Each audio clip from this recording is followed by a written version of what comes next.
বাংলাদেশের জাতীয় পতাকা সব ধর্মের মানুষের জন্য, কিন্তু বাস্তবে সে দেশে হিন্দুদের জায়গা যেন দ্বিতীয় শ্রেণীর নাগরিকের চেয়ে নিচে। তাদের ঘর পুড়ে যায়, মন্দির ভাঙা হয়, মেয়ে ধর্ষিত হয়, কিন্তু বিচার শুধুই নীরবতা। এই কি ছিল 1971 সালের মুক্তিযুদ্ধের স্বপ্ন, যেখানে হিন্দু, মুসলিম, বৌদ্ধ সবাই মিলে যুদ্ধ করেছিল পাকিস্তানি সাম্প্রদায়িকতার বিরুদ্ধে? আজকের বাংলাদেশে সেই স্বপ্নকে পুড়িয়ে ছাই করে দিয়েছে কিছু বর্ণ বৈষম্যবাদী ধর্মান্ধ রাষ্ট্র সমর্থিত দানব। বাংলাদেশের রাজনীতি এখন যেন সংখ্যালঘু নিপীড়ন দিয়ে ভোট টানার খেলা। একটা পুজো এলেই গুজব ছড়ানো হয়, মসজিদে অবমাননা, ইসলামের অপমান। এই অপমানের প্রতিশোধ নিতে গিয়ে যারা 6 বছরের শিশুর গায়ে আগুন দেয়, যারা বৃদ্ধ পুরোহিতের গলা কেটে দেয়, তাদের কে শিক্ষা দিচ্ছে? বাংলাদেশের মাদ্রাসা না রাজনীতিবিদরা? তাই প্রশ্ন জাগে, আন্তর্জাতিক মহল এই বিষয়ে কতটা নজর দিচ্ছে, আর কদিন আর কতদূর বাংলাদেশের সংখ্যালঘু বিশেষ করে হিন্দুদের ওপর এই নির্যাতন চলবে? নমস্কার, আমি দীপেন আর আপনারা দেখছেন নিউজ ভ্যানগার্ড। বাংলাদেশে কিভাবে বন্ধ হবে হিন্দুদের ওপর অত্যাচার, সে বিষয়ে একটি আলোচনায় এই মুহূর্তে আমার সাথে রয়েছেন অখণ্ড ভারত হিন্দু পরিষদের সদস্য রানা ঘোষ। রানাবাবু, স্বাগত আপনাকে। রানাবাবু, রংপুরের নিরীহ হিন্দু পরিবারগুলোর ওপর যে বর্বরতা চালানো হয়েছে, আপনি কি এটিকে শুধুই স্থানীয় ঘটনা বলে দেখছেন, না এর পেছনে বৃহৎ একটি মৌলবাদী সংগঠন কাজ করছে বলে মনে করেন? নমস্কার। আজ নিউজ ভ্যানগার্ডের পর্দায় যারা আমাকে দেখতে পাচ্ছেন, শুনতে পাচ্ছেন, সকলকে জানাই অনেক শুভেচ্ছা। আজকে শুধুমাত্র সোশ্যাল মিডিয়াতে নয়, শুধুমাত্র পত্রপত্রিকায় নয়, শুধুমাত্র নির্দিষ্ট কিছু সংবাদ মাধ্যমে নয়, শুধুমাত্র সারা ভারতবর্ষে নয়, সারা পৃথিবী জুড়ে একটা ছিচি রব উঠেছে। সারা পৃথিবী জুড়ে শুধুমাত্র হিন্দু সনাতন ধর্মী যারা আছেন তারা দেখছেন না, তারা বলা বলি করছে না, সমস্ত জাতি জনগোষ্ঠী বলা বলি করছে। কি বলা বলি করছে?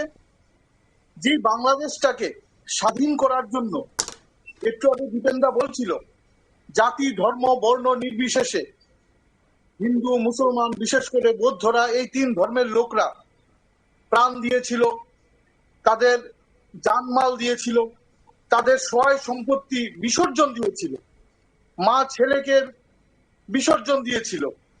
এই পরিস্থিতি থেকে একটা নতুন রাষ্ট্রের জন্ম হয়েছিল বাংলাদেশ।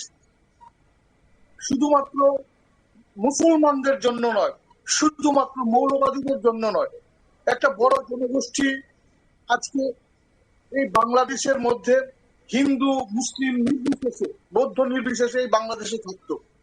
আজকে 1971-এর পর আমরা যে পরিসংখ্যান দেখতে পেয়েছি বাংলাদেশে, যে 30% মূল জনগোষ্ঠীর 30% হিন্দুরা ছিল। আজকে 2001 থেকে 2011 সাল, এই যে 10 বছর, শুধুমাত্র এই 10 বছরে 1,53,572 জন সরকারি হিসাব মূলে হিন্দুরা বাংলাদেশ থেকে ভারতবর্ষে এসছেন, এবং তারা তাদের পৈতৃক ভিটে মাটি ছেড়ে উদ্বাস্তুর মতন এসে ভারতবর্ষে স্থান নিয়েছেন। এবং স্থান নেবার পরে ভারতের সরকার যে তাদেরকে একদম সম্পূর্ণরূপে আলিঙ্গন করেছে সেটা নয়, তারাও আজকের দিনেও কিছু কিছু জায়গায় উদ্বাস্তুর মতন তারা বসবাস করছে। আজকে কেন এই পরিস্থিতি?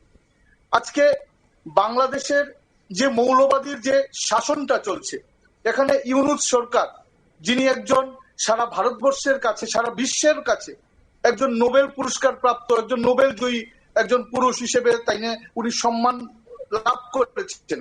আজকে উনার যে ছবিটা, সেই ছবির পেছনে যে মৌলবাদীদের একটা ছায়া রয়েছে, সেটা আমরা লক্ষ্য করছি না, সেটা লক্ষ্য করছে বাংলাদেশের যারা কিছু পরিমাণ এখনো মানবতা বোধ লোক রয়েছেন, কিছু পরিমাণ এখনো বুদ্ধিজীবী রয়েছেন। তারা বলছে যে বাংলাদেশকে ধূলিসাৎ করার জন্য, বাংলাদেশকে পুরো মাত্রায় দেশ থেকে মুছে দেওয়ার জন্য এই ইউনূস এবং ইউনূসের পেছনে যে মৌলবাদীরা আছে সেটাই যথেষ্ট। আজকে দীপেনদা বলছিল রংপুরের কথা, সেই রংপুরের কথা বললে হবে না তো? আমরা 1.5 বছর ধরে দেখছি। আর 1.5 বছর ধরে কেন বলবো, আমরা 15 বছর ধরে দেখছি যে শেখ হাসিনার সময়ে যে 15 বছর সময়কাল, সেই সময়কালে 560টা মসজিদ নির্মাণ হয়েছে সরকারি টাকায়। 560টা না, 2000 মসজিদ নির্মাণ হোক, আমরা এতে কোনো আপত্তি জানাই না। কেন একটা মন্দির নির্মাণ হতে পারলো না?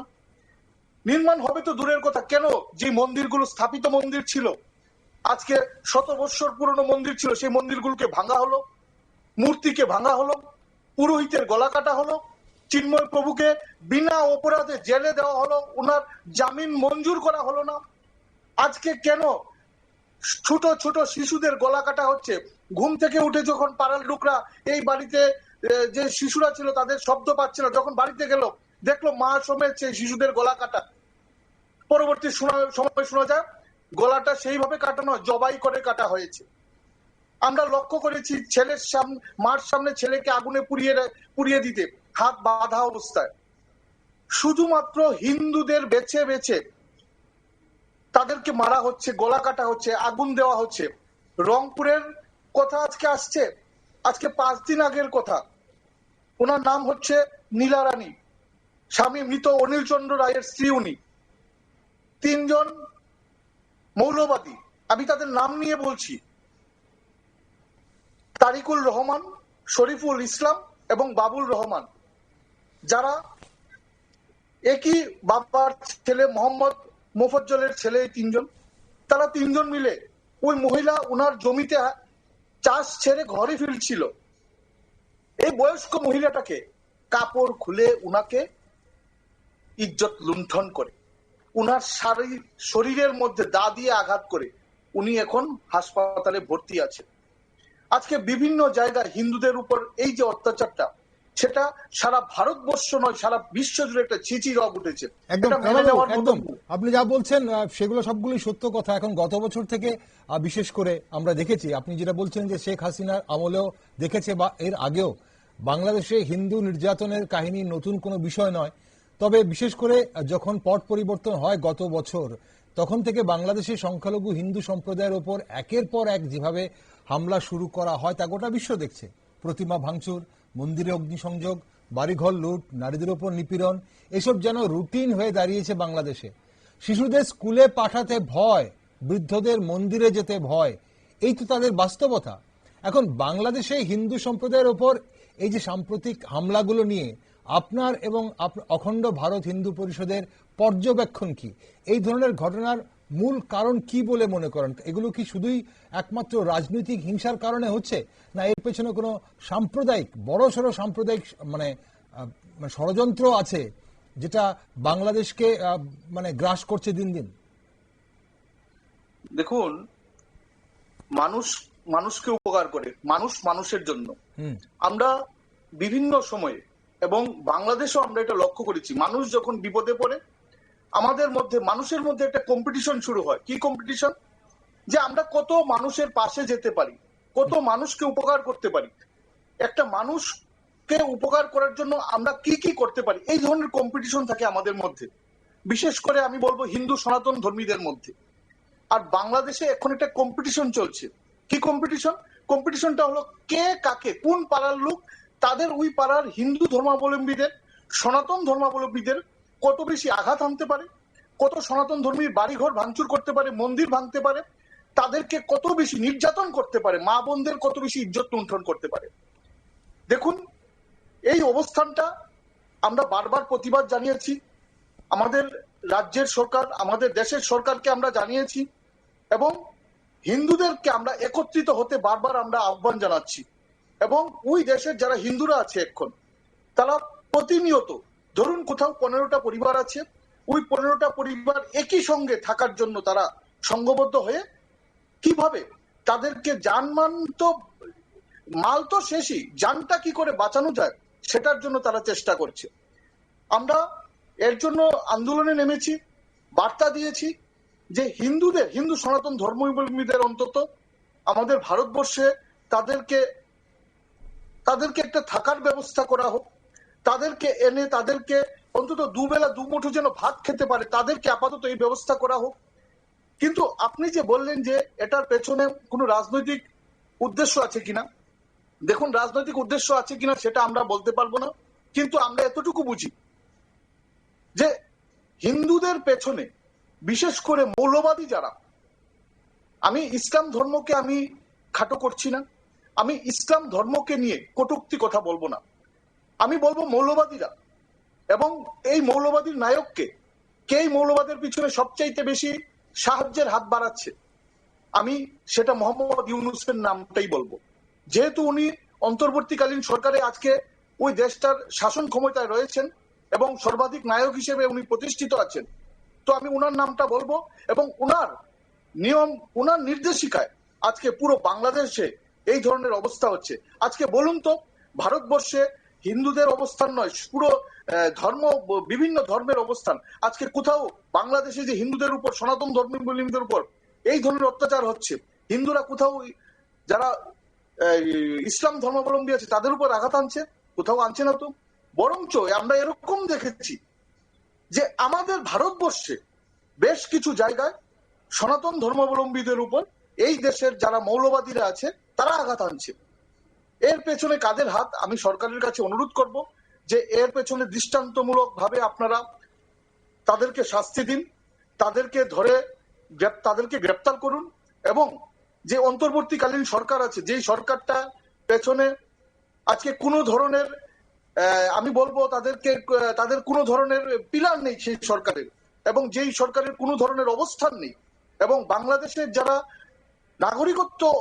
নাগরিক যারা আছেন তারা পর্যন্ত বলছে, যারা শুভবুদ্ধি সম্পন্ন নাগরিক আছে, শিক্ষিত নাগরিক যারা আছে, যে কেন আজকে বাংলাদেশের অন্তর্বর্তীকালীন সরকার, ইউনূস সরকার কেন আজকে হিন্দুদের উপর এই যে অকথ্য অত্যাচারকে উনি বাধা দিচ্ছেন না, কেন উনি উস্কানিমূলক কথা বলছেন, কেন উনি তাদেরকে গ্রেপ্তার করছেন না।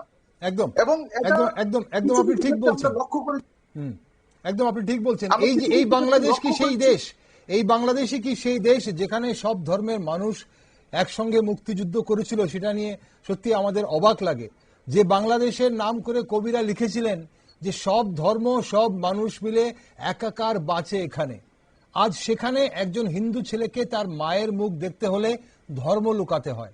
সত্যি এই বাংলাদেশ কোন বাংলাদেশ?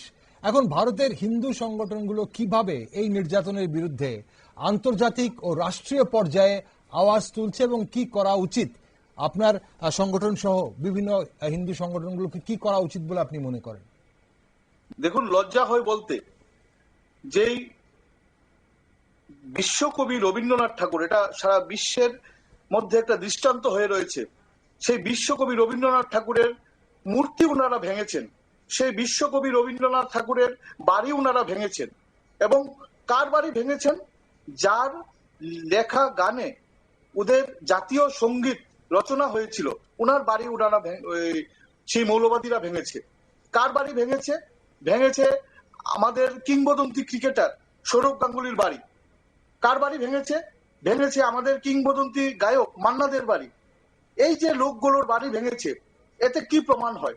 এতে প্রমাণ হয় যে হিন্দুদের বাড়িঘর, যারা কবি বলুন, সাহিত্যিক বলুন, গায়ক বলুন, খেলোয়াড় বলুন, তাদের বাড়ি ভাঙছে, তাদেরকে অপদস্থ করার চেষ্টা করছে। এবং আজকের যে এই অবস্থানটা, সেই অবস্থান থেকে মুক্তি পাওয়ার কথা আজকে প্রত্যেকটা হিন্দুর ভাবতে হবে। আজকে আমি একটা হিন্দু সংগঠন নিয়ে কাজ করছি, এবং যারাই হিন্দু সংগঠন নিয়ে কাজ করছে, যদি ভারতবর্ষের যারা সনাতন ধর্মাবলম্বীরা আছে, হিন্দুরা আছে, তারা যদি ভাবে যে এটা হিন্দু সংগঠনেরই কাজ, এবং যারা হিন্দু সংগঠন নিয়ে কাজ করে তাদেরকে, বাংলাদেশে যারা সনাতন হিন্দু ধর্মী আছে তাদেরকে মুক্তি পেতে তারাই কাজ করবে, এটা ভুল ধারণা হবে। আমি অনুরোধ করব পুরো ভারতবর্ষ নয়, পুরো বিশ্বের যারা হিন্দু সনাতন ধর্মাবলম্বীরা আছেন, আপনারা প্লিজ আপনারা এগিয়ে আসুন এবং এর বিরুদ্ধে আপনারা কথা বলুন, আপনারা আওয়াজ তুলুন, আপনারা আমাদের হাতের সঙ্গে হাত মিলান, কাঁধে কাঁধ মিলান। আমরা একটা বার্তা দিয়েছি, এবং আগামী দিনে আমরা বিভিন্ন ধরনের আন্দোলনে আমরা ব্রতী হব, এবং কিভাবে এই যে সনাতন হিন্দু ধর্মাবলম্বী যারাই আছে, একটা বড় অংশের হিন্দুদের তারা অলরেডি তারা মার্ডার করেছে, তাদেরকে নারকীয়ভাবে হত্যা করেছে, জবাই করে হত্যা করেছে। তো এইগুলোকে বন্ধ করার জন্য আমি বলবো প্রত্যেকটা হিন্দু সনাতন ধর্মাবলম্বীকে এগিয়ে আসার জন্য। এবং এবং একটা শেষ প্রশ্ন, অনুষ্ঠানের সময় ফুরিয়ে যাচ্ছে। ভারত সরকারের পক্ষ থেকে এখন পর্যন্ত যে ধরনের কূটনৈতিক পদক্ষেপ নেওয়া হয়েছে, বিশেষ করে বাংলাদেশে সংখ্যালঘু নির্যাতন, বিশেষ করে সনাতন ধর্মাবলী বা হিন্দুদের যে নির্যাতনকে কেন্দ্র করে, সেই পদক্ষেপগুলোর আপনি কি মনে করেন, এই পদক্ষেপগুলো যথেষ্ট? আমি লক্ষ্য করেছি আমাদের ভারতবর্ষের যিনি প্রধানমন্ত্রী আছেন শ্রদ্ধেয় নরেন্দ্র মোদীজি এবং আমাদের ভারতের সরকার এই বিভিন্ন ধরনের কূটনৈতিক ব্যবস্থা গ্রহণ করেছেন। এবং আমরা সোশ্যাল মিডিয়াতে দেখেছি কিছু কিছু ক্ষেত্রে আমাদের সঙ্গে বার্তালাপও হয়েছে যে বাংলাদেশের এই পরিসংখ্যানকে, এই অবস্থান থেকে মুক্তি পাওয়ার জন্য কি কি করা যায়। অবশ্যই তারা যা যা পদক্ষেপ নিয়েছে তা সার্বিকভাবে গ্রহণযোগ্য হবে। তদ্রূপ আমি অনুরোধ করব সরকারের কাছে এবং আমাদের দেশের প্রধানমন্ত্রীর কাছে যে এই অবস্থান থেকে মুক্তি পাবার জন্য যেই যেই কূটনৈতিক ব্যবস্থা ওনারা গ্রহণ করছেন আমরা সাধুবাদ জানাই, কিন্তু এরপরেও যেই পরিমাণে নির্যাতন হচ্ছে, যেটা আপনি কিছুক্ষণ আগে বললেন, গতকালকের ঘটনা, গত পরশু দিনের ঘটনা, রংপুরের মতন জায়গায় 15টা বাড়িতে সম্পূর্ণরূপে ভাঙচুর করা হয়েছে, তাদের আসবাবপত্র লুণ্ঠন করা হয়েছে, মা বোনদের শাড়ির আঁচল ধরে টান দেওয়া হয়েছে এবং স্বামীর সামনে, স্ত্রীর সামনে তার স্বামীকে মারা হয়েছে। এই যে বিষয়গুলো আমরা প্রতিনিয়ত প্রতিদিন লক্ষ্য করছি, সেটার থেকে মুক্তি পাওয়ার জন্য এবং প্রত্যেকটা বাংলাদেশের যারা সনাতন নাগরিক আছেন, হিন্দু নাগরিক আছেন, তাদেরকে সুরক্ষা দেওয়ার জন্য ব্যবস্থা করেন, সেটা আমরা আগেও অনুরোধ রেখেছি, আমরা লিখিত বার্তাও দিয়েছি। তো আগামী দিনে বিভিন্ন ধরনের কূটনৈতিক ব্যবস্থা গ্রহণের পাশাপাশি তাদেরকে যেন রক্ষা করা, তাদেরকে প্রাণ নাশ যেন না হয়, সেটার ব্যবস্থা যেন করা হয়, সেটা আমরা অনুরোধ করব আমাদের দেশের সরকারের কাছে, দেশের প্রাণপ্রিয় প্রধানমন্ত্রীর কাছে। অসংখ্য ধন্যবাদ রানাবাবু, আজ সঙ্গে থাকার জন্য, অনুষ্ঠানের সময় ফুরিয়েছে, আপনার মূল্যবান সময় দেওয়ার জন্য ধন্যবাদ আপনাকে। দর্শক বন্ধুরা, হিন্দু সম্প্রদায় আজ আর নিছক সংখ্যালঘু নয়, তারা একেবারে অস্তিত্বের সংকটে পড়েছে বাংলাদেশে। যেখানে শঙ্খের শব্দ একদিন সন্ধ্যা পড়ত শান্তি, আজ সেই শঙ্খ ভাঙা পড়ে আছে রক্তের পাশে। বাংলাদেশ যদি সত্যি একটি আধুনিক গণতান্ত্রিক রাষ্ট্র হতে চায়, তাহলে সংখ্যালঘুদের নিরাপত্তা দিতে হবে শুধু কাগজে কলমে নয়, বাস্তবেও। এখনো সময় আছে, নয়তো ইতিহাস লেখা থাকবে বাংলাদেশে একদিন হিন্দুদের ধ্বংস করার অপরাধে অভিযুক্ত ছিল, আর তার জনগণ সেদিন নীরব সাক্ষী ছিল। হিন্দু সম্প্রদায়ের ওপর যা চলছে তা শুধু নিপীড়ন নয়, এটি একটি ক্রমাগত জেনোসাইড। পুরো বিশ্ব ব্যবস্থা আজ হিন্দুদের কান্না শুনে বধির সেজেছে। তাই প্রশ্ন থেকে যায়, বাংলাদেশের সংখ্যালঘু হিন্দুদের ওপর চলমান এই সহিংসতা আর কত? আমরা নজর রাখছি বাংলাদেশের সব খবরে, আর আপনারা চোখ রাখুন শুধুমাত্র নিউজ ভ্যানগার্ডে।